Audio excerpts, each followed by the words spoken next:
APTS Telugu news కి స్వాగతం. Bulletin లో హెడ్లైన్స్ చూద్దాం. బీజేపీ పార్లమెంటరీ బోర్డు సభ్యుడు doctor K Lakshman press meet.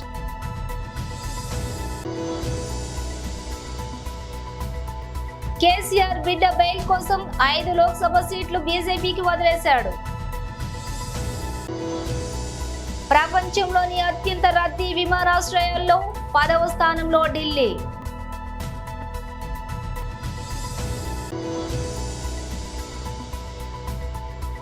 Jagan పై రాయి విసిరిన నిందితుల గుర్తింపు.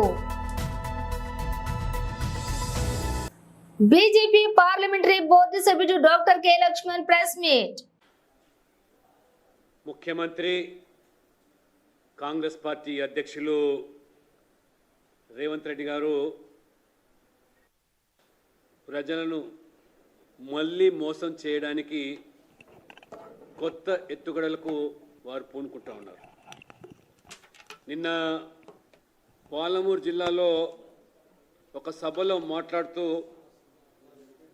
రైతుల 2 లక్షల రుణమాఫీ ఆగస్టు 15 లోపల అమలు చేస్తాము, మమ్మల్ని నమ్మండి, కనికరించండి, ఓట్లేయండి అని చెప్పి వారు కేవలము ఓట్ల కోసం మరొకసారి ప్రజలను మోసం చేయడానికి నిన్న వారు మాట్లాడుతున్నారు. అసెంబ్లీ ఎన్నికల సందర్భంగా 6 గ్యారంటీలు, 60 పైగా హామీలు అమలు చేస్తాం, 2 లక్షల రైతు రుణమాఫీ ఏకకాలంలో డిసెంబర్ 9 సోనియా గాంధీ గారి పుట్టినరోజు పురస్కరించుకొని మరి ఆ రోజు రైతుల రుణమాఫీ చేస్తాం, రైతు భరోసా 15,000 రూపాయలు అమలు చేస్తాం, రైతు కూలీలకు 12,000 రూపాయలు ఇస్తామని, వడ్ల మీద బోనస్ 500 రూపాయలు ప్రకటిస్తామని చెప్పారు. ఆనాడేమో సోనియా గాంధీ జన్మదినం, ఇప్పుడేమో 15 ఆగస్టు స్వాతంత్ర దినోత్సవం. అంటే ఇవాళ పచ్చిగా అబద్ధాలు చెబుతూ ప్రజలను మోసం చేసేదానికి మరో పాచికగా ఇప్పుడు ఎన్నికల కోడ్ ఉంది కాబట్టి అమలు చేయలేదని చెప్పి ఏదైతే ఇవాళ కూనీ రాగాలు తీస్తున్నాడో మన ముఖ్యమంత్రి రేవంత్ రెడ్డి గారు, మీ ప్రభుత్వం ఏర్పడి 100 రోజుల్లోనే అన్ని హామీలు అమలు చేస్తామని చెప్పిన మీరు షెడ్యూల్ వచ్చింది ఎప్పుడు, ఎన్నికల కోడ్ వచ్చింది ఎప్పుడు, డిసెంబర్ 9 ఎప్పుడు? అంటే డిసెంబర్ 9 నుంచి మార్చి 16 వరకు మీరు గుడ్డి గాడిద యొక్క పండు దోముతున్నారని అడుగుతున్నాను. అసలు మీ దగ్గర డబ్బులు లేవు, బడ్జెట్ లేవు, జీతాలు ఇవ్వలేనటువంటి పరిస్థితిని ఏదో ఆనాడు అసెంబ్లీ ఓట్ల కోసం కేసీఆర్ బిడ్డ బెయిల్ కోసం 5 లోక్సభ సీట్లు బీజేపీకి వదిలేశాడు. గద్వాల బంగ్లా కుమ్ముక్కు రాజకీయాలు ఆనాడు బీజేపీలు బీఆర్ఎస్ కోటేశారు కాంగ్రెస్ పార్టీని సరితమ్మను ఓడించడానికి. ఇవాళ మహబూబ్నగర్ జిల్లాలో బీఆర్ఎస్ వాళ్ళు బీజేపీని గెలిపించడానికి కుమ్ముక్కు రాజకీయాలు చేస్తున్నారు. సోదరులారా, ఒక్కసారి ఆలోచన చేయండి. ఇవాళ సిట్టింగ్ ఎంపీ మొన్నటి వరకు 7 వాళ్ళ చేతుల్లో ఎమ్మెల్యేలు ఉండే, ఒక్కడు కూడా ఊర్లలోకి వస్తలేడు, ఒక్కడు కూడా కారుకు ఓటు అడుగుతలేడు. అంటే ఆ పార్టీ చచ్చిందా లేకపోతే వీళ్ళు వదిలేసిందా అని నేను అడుగుతున్నా. మోడీకి తాకట్టు పెట్టిండ్రు.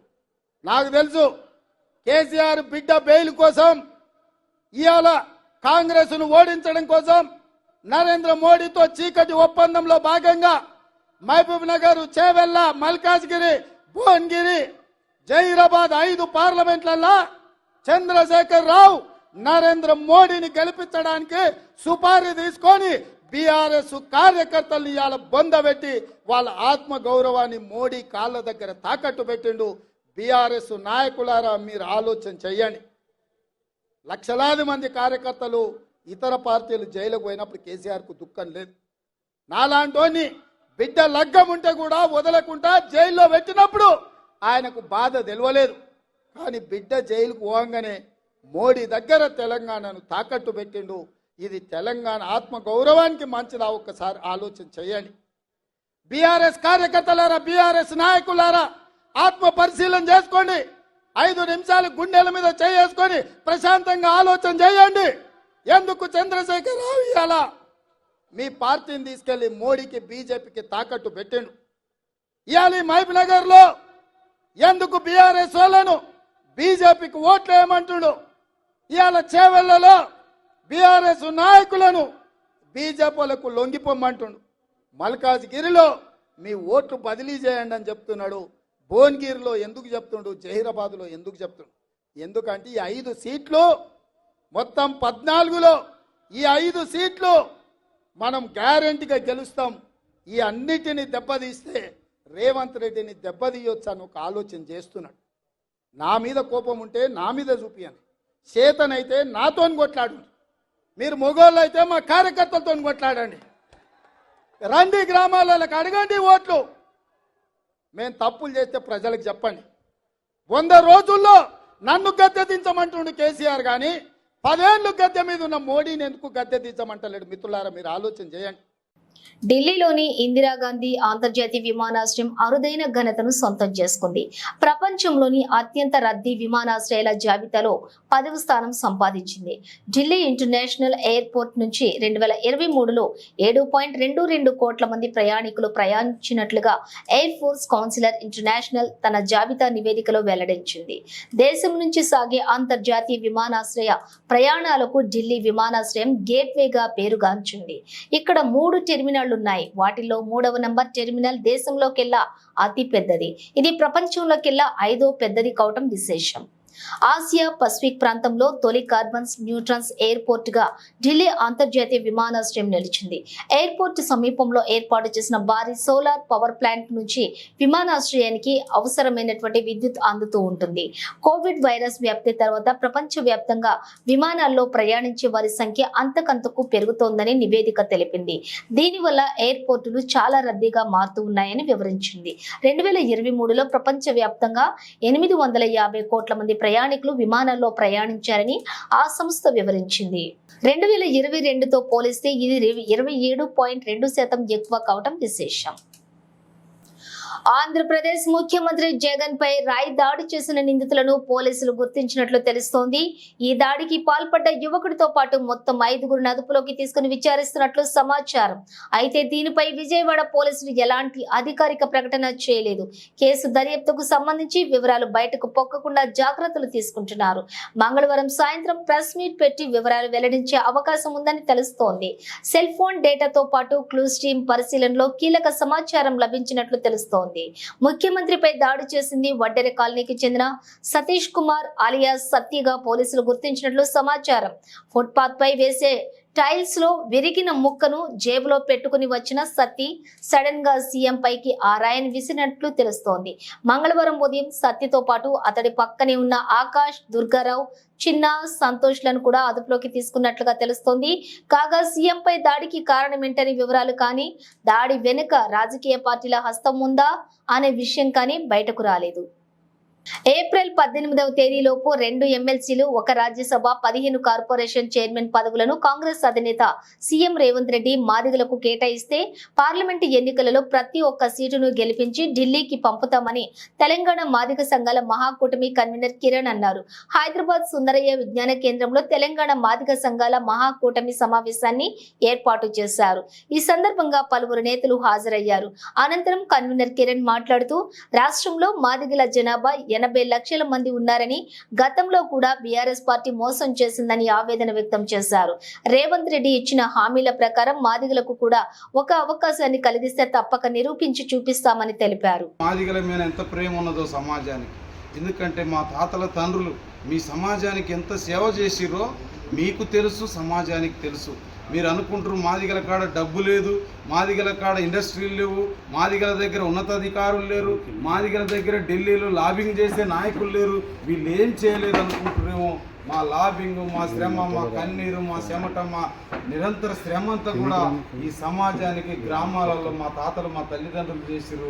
రేపు ఓటు అడిగి వాళ్ళు అయ్యా మా బిడ్డలు ఏదో అడుగుతుర్రయ్యా, మా బిడ్డలు మాకు అగౌరవం జరిగింది, మాకు ఇక్కడ అవమానం జరిగిందని మా బిడ్డలు పోటీలు ఉన్నారంట, ఇంటింటికి మేము తిరుగుతా ఉన్నామయ్యా, మీరు కూడా ఇది ఒక్కసారి వేసి మా బిడ్డల గౌరవాన్ని, మా జాతి గౌరవాన్ని ఇది ఒక్కసారి నిలబెట్టి దొరా పటేలా అని మేము ఎవరినైతే ఏ రకమైన ప్రేమతో పిలుచుకుంటామో ఆ ప్రేమతోనే రేపు ఓట్లకు పోబోతా ఉన్నాం.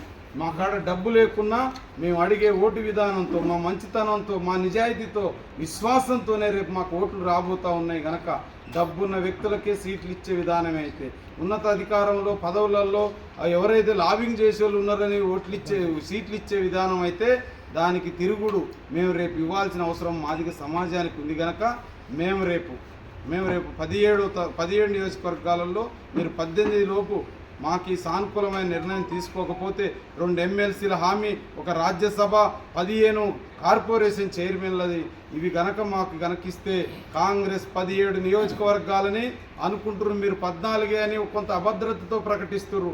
17 నియోజకవర్గాల్లో మాదిగలు అండగా ఉండి కాంగ్రెస్ ఎంపీలను ఢిల్లీ పంపుతాం, మేము మాట తప్పితే మీరు చూడండి, మీరు మాట తప్పకుండా చూసుకోండి అని చెప్పేసి రేవంత్ రెడ్డి గారికి విజ్ఞప్తి చేస్తా ఉన్నాం. ఇంతకుముందు ఏమో టిప్పర్ డ్రైవర్ కి ఎమ్మెల్యే ఇవ్వటం ఏంటి అని చిన్న చూపు చూసాం. ఇప్పుడేమో కూలీలు మాత్రమే జగన్ కి ఓటేస్తారు అంటున్నావు. నిన్న అసలు ఏమనాలి బాబు? నోటికి ఏదొస్తే అది మాట్లాడుతున్నావు. పేదవాళ్లను చిన్న చూపు చూడటం, ఒక సామాన్య వ్యక్తికి సీట్ ఇస్తే వాళ్ళని అవమానించడం నీకు నీ పార్టీకి ఒక ఊత పదంలా మారిపోయింది. ఇప్పుడు ఓటేసే జనం మేము చెప్తున్నాము విను. అవును, మేము కూలోళ్ళమే, టిప్పర్ డ్రైవర్లమే, పేదవాళ్ళం, మధ్య తరగతి వాళ్ళం. కానీ మమ్మల్ని అవమానించే స్థాయి, అర్హత నీకు గాని నీ పార్టీ వాళ్ళకి గాని లేదు. మాకు గౌరవం ఇచ్చి మా జీవన ఉపాధి పెంచే ప్రభుత్వానికి, ముఖ్యంగా మాకు ఈ రాష్ట్రంలో తలెత్తుకొని మమ్మల్ని నడిపించే నాయకుడు సీఎం జగన్ కే మా ఓటు. రాజన్న సిరిసిల్ల జిల్లా నేరాల నియంత్రణే లక్ష్యంగా పోలీస్ శాఖ పనిచేస్తుంది అని, అందులో భాగంగానే జిల్లా ఎస్పీ అఖిల్ మహాజన్ ఆదేశానుసారం మంగళవారం ఉదయం వేములవాడ రూరల్ పోలీస్ స్టేషన్ పరిధిలోని వల్లారం గ్రామంలోని కమ్యూనిటీ కాంటాక్ట్ ప్రోగ్రాం నిర్వహించడం జరిగిందని డిఎస్పీ నాగేంద్రాచారి అన్నారు. ఈ సందర్భంగా డిఎస్పీ నాగేంద్రాచారి మాట్లాడుతూ ప్రజల రక్షణ గురించి, ప్రజలతో భద్రతా భావం, సెన్స్ ఆఫ్ సెక్యూరిటీ కల్పించడం గురించి, ప్రజల యొక్క సమస్యలు నేరుగా తెలుసుకునే అవకాశం ఉంటుందని ఈ యొక్క కార్యక్రమాన్ని నిర్వహించడం జరిగిందని తెలిపారు. పట్టణ, గ్రామంలోని, కాలనీలోని ఎవరైనా కొత్త వ్యక్తులు గాని నేరస్తులుగా గాని కానవస్తే షెల్టర్ తీసుకుంటున్నారా అనే విషయం కూడా తెలుస్తుందని, నేరరహిత గ్రామాలుగా చేయాలనే లక్ష్యంతోటే జిల్లా ఎస్పీ ఈ ఉద్దేశంతోనే ఈ యొక్క కార్యక్రమం నిర్వహించడం జరుగుతుందని తెలిపారు. అదేవిధంగా మాదక ద్రవ్యాలను, గంజాయి వంటి మత్తు పదార్థాలను, పేలుడు పదార్థాలను నివృత్తి చేయగల జాగిలాలచే విస్తృత తనిఖీలు కూడా నిర్వహించారు. ఈ సందర్భంగా గ్రామంలోని ఎలాంటి పేపరు లేని, సరైన నంబర్ ప్లేట్స్ లేని 40 ద్విచక్ర వాహనాలను సీజ్ చేయడం జరిగిందని, సంబంధించిన వాహనదారులకు సరైన పత్రాలు చూపించి వాహనాలు తీసుకెళ్లొచ్చని అన్నారు. వాహనాలు నడిపే ప్రతి ఒక్కరు కూడా తప్పనిసరిగా వారి యొక్క వాహనాలకు ఆర్సీ, ఇన్సూరెన్స్, డ్రైవింగ్ లైసెన్స్లు కలిగి ఉండాలని తెలిపారు.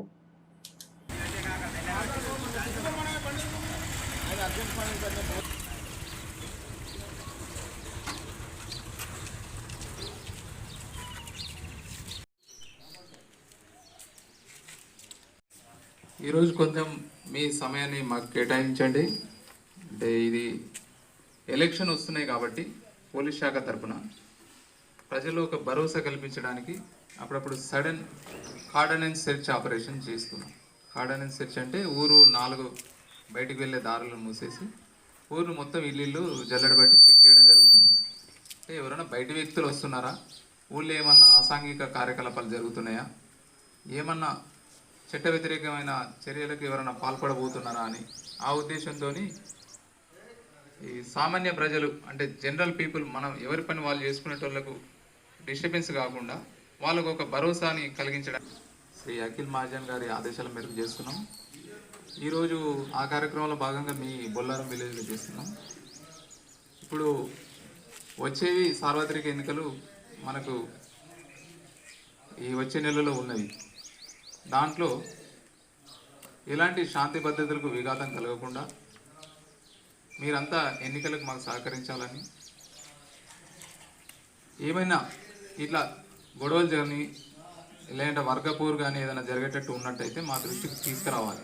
మీరు ముందు తీసుకొస్తే మేము ఏదైనా కౌన్సిలింగ్ చేసి ఇట్లా బాగుండదు, ఇట్లయితే ఇట్లయితే కేసులు అవుతాయి అని చెప్పి పీస్ఫుల్ ఎలక్షన్ అనేది జరగడానికి మేము కొన్ని చర్యలు తీసుకోవడం జరుగుతుంది. అక్కడ మనకు సిరిసిల్లలో ఒకటి డి అడిక్షన్ సెంటర్ అని పెట్టినాం. మీకు సరే మా వాడు గంజాయి తాగుతుండని అందరికి చెప్పుకోవడం ఇబ్బందిగా ఉంటే అది సీక్రెట్గా మెయింటైన్ చేస్తున్నాం. మీరు ఆ హాస్పిటల్కి వెళ్ళొచ్చు, డి అడిక్షన్ సెంటర్ ఉంది, అక్కడ డాక్టర్ ఉంటాడు, కౌన్సిలింగ్ చేసి దానికి సంబంధించిన మందులు ఇచ్చి చిన్న స్టేజ్లో ఉంటే దాన్ని మనం ఆపుకునే అవకాశం ఉంటుంది. మా ఎస్ఐ గారికి మీరు ఇన్ఫర్మేషన్ ఇవ్వండి, మేము రెడీ చేసి పట్టుకుంటాం వాళ్ళని. ఈ గాంజాయి అనేది సమాజంలో ఎక్కువైంది కాబట్టి దానికి నిర్మూలించాలంటే అందరి అన్ని వేళలా అందుబాటులో ఉండలేకపోవచ్చు, మాకు అంత ఫోర్స్ లేదు. మన గ్రామంలో చెప్తున్నప్పుడు ఎలాంటి గొడవ లేకుండా శాంతి సామరస్యం అందరూ అన్ని పార్టీల వాళ్ళు కలుసుకొని ఎవరికి ఇష్టమైన వాళ్ళు ఓటేసి ఉన్నారు. ఇప్పుడు ఎంపీ ఎలక్షన్ వస్తున్నాయి, ఎలాంటి గొడవలు లేకుండా ఉండి మాకు పోలీసు వారికి సహకరిస్తే మీకు మేము ధన్యవాదాలు తెలుపుతున్నాము. ఓకే, ఇక కోటపట్టు మనం మామిడిపల్లి కూడా కాలే మొన్న ముసలం మెళ్ళ మీద పుస్తకం దాటిపోయింది, అది మన నూకలమరి కాడ అయింది. కాబట్టి మనకు చుట్టుపక్కల ఎంత పాటు మన గ్రామానికి సరౌండింగ్లో మనం 4-5 రోజుల పూట మనం సీసీ కెమెరాలు ఓపెనింగ్ చేసుకోవాలి. మీరు ఎవరిస్తారా ఎవరైనా కమ్యూనిటీ కాంటాక్ట్ ప్రోగ్రామ్ ఉంటుంది. అంటే మీకు దగ్గరకు వచ్చి మీ సమస్య తెలుసుకోవడమా, లేకపోతే మీకు మాకున్న దూరాన్ని తగ్గించుకోవడమా, దీనికోసం. ఎందుకంటే మీకు పోలీస్ అంటే దూరం ఉండి పనిచేస్తారో చేయరో, లేకపోతే మనం చెప్పుకోవచ్చో లేదో అని ఉంటుంది. కాబట్టి మీ దగ్గరికి వచ్చి మీ సమస్యలు లేకపోతే మీ అవసరాలు చూడడం, తర్వాత లాండ్ ఆర్డర్ నారాయణఖేడ్ నియోజకవర్గంలో కంగి మండలంలోని రాసోలు గ్రామంలో పోలింగ్ బూత్ 55లో బీజేపీ ఎంపీ అభ్యర్థి బీబీ పాటిల్ ప్రచారం చేపట్టారు. ఎంపీ స్థానాలకు కరపత్రాలు పంచుతూ తాను చేసిన అభివృద్ధి పనుల గురించి వివరించారు. బీబీ పాటిల్ సమక్షంలో పలువురు బీజేపీలో చేరారు. ఈ కార్యక్రమంలోని బీజేపీ రాష్ట్ర అధికార ప్రతినిధి సంగప్ప, జెడ్పీటీసీ రాజు రాథోడ్ తదితరులు పాల్గొన్నారు. ఇంటింటికి బీజేపీ కార్యక్రమంలో భాగంగా గౌరవనీయ ఎంపీ ఇప్పుడు జైరాబాద్ లోక్సభ అభ్యర్థి గారు అయినటువంటి బీబీ పాటిల్ గారు రాష్ట్రంలో ఇల్లు తిరిగి అక్కడ ఉన్నటువంటి గ్రామస్తులతో మాట్లాడి తాను 10 ఏళ్లలో చేసినటువంటి విషయాలను చెప్తూ ఈసారి మరోసారి ప్రధానమంత్రి నరేంద్ర మోడీ గారిని గెలిపించాలని, కమలపు కోటేయాలని చెప్పి మొత్తం ఇక్కడంతా ఇంటింటికి స్టిక్కర్లు అంటేసి తమ కరపత్రాలు పంపిణీ చేశారు. రాసోల్ గ్రామం, కంకి మండలం రాసోల్ గ్రామం హిందూ ధర్మానికి మారుపేరు. ఇక్కడందరూ కూడా ధర్మం కోసం ఎంతటికైనా ఎంత దూరమైనా పోయేటువంటి నిబద్ధత ఉన్నటువంటి వాళ్ళందరూ కూడా ఖచ్చితంగా బీబీ పాటిల్ గారు రాగానే చాలా సాదర స్వాగతం లభించింది. ఆయనకి చాలా సంతోషంగా వాళ్ళందరూ కూడా ఆయనకు ఆహ్వానం పలికే విధానం చూస్తుంటే ఈ గ్రామంలో మాకు వన్ సైడ్ గా గమనంపూర్ ఓటుపడడం ఖాయమని మాకు అనిపిస్తుంది. ఖచ్చితంగా అంబేద్కర్ జయంతి రోజున ర్యాలీకి ముందస్తు అనుమతి పొందలేదని కుప్పం తెలుగుదేశం పార్టీ నాయకులకు నోటీసులు. చిత్తూరు జిల్లా కుప్పం పట్టణంలోని ఆదివారం అంబేద్కర్ జయంతిని పురస్కరించుకుని తెలుగుదేశం పార్టీ నాయకులు కుప్పం పట్టణంలో నిర్వహించిన ర్యాలీకి ముందస్తు అనుమతి పొందలేదని పలువురు తెలుగుదేశం నాయకులకు జిల్లా ఎన్నికల అధికారి, జిల్లా కలెక్టర్ ఫిర్యాదు మేరకు కుప్పం మున్సిపల్ కమిషనర్ సోమవారం షాకేజ్ నోటీసులను అందించారు. ఎమ్మెల్సీ కంచెల శ్రీకాంత్, మాజీ market committee chairman Satyendra Shekar, Kuppam మాజీ జెడ్పీటీసీ రాజ్కుమార్, కుప్పం మాజీ MPP doctor Venkatesh, Kuppam municipal కౌన్సిలర్లు దామోదర్, సోమశేఖర్, తెలుగుదేశం నాయకులు గోపీనాథ్, డాక్టర్ సురేష్ బాబు, కన్నన్, ఉమాపతి, ముఖేష్ తదితర తెలుగుదేశం పార్టీ నాయకులకు మున్సిపల్ అధికారులు నోటీసులు అందజేశారు. ముందస్తు అనుమతి తీసుకోకుండానే నేతాజీ రోడ్లో డాక్టర్ బిఆర్ అంబేద్కర్ జయంతి సందర్భంగా ర్యాలీ నిర్వహించడం ఎన్నికల మోడల్ కోడ్ ఆఫ్ కండక్ట్ ప్రవర్తన నియమావళిని ఉల్లంఘించేలా చేసింది. కాబట్టి క్రింది పేర్కొన్నటువంటి వారు తమ వివరణలను 2 రోజుల్లోగా అందించాలని ఇందు మూలంగా నిర్దేశించారు. నిర్దేశించిన 2 రోజుల గడువు లోపల తగిన వివరణ ఇవ్వడానికి విఫలమైతే అందుబాటులో ఉన్నటువంటి రికార్డుల ఆధారంగా తదుపరి చర్యలు తీసుకోబడతాయని నోటీసులో పేర్కొన్నారు. బులెటిన్ ముగించే ముందు హెడ్లైన్స్ మరోసారి. బీజేపీ పార్లమెంటరీ బోర్డు సభ్యుడు doctor K Lakshman press meet.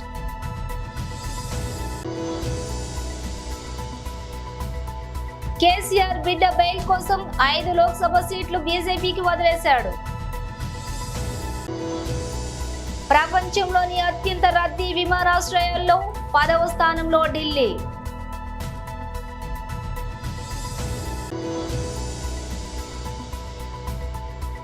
Jagan పై రాయి విసిరిన నిందితుల గుర్తింపు. ఇవి బులెటిన్ విశేషాలు. మరో బులెటిన్ తో మళ్ళీ కలుద్దాం.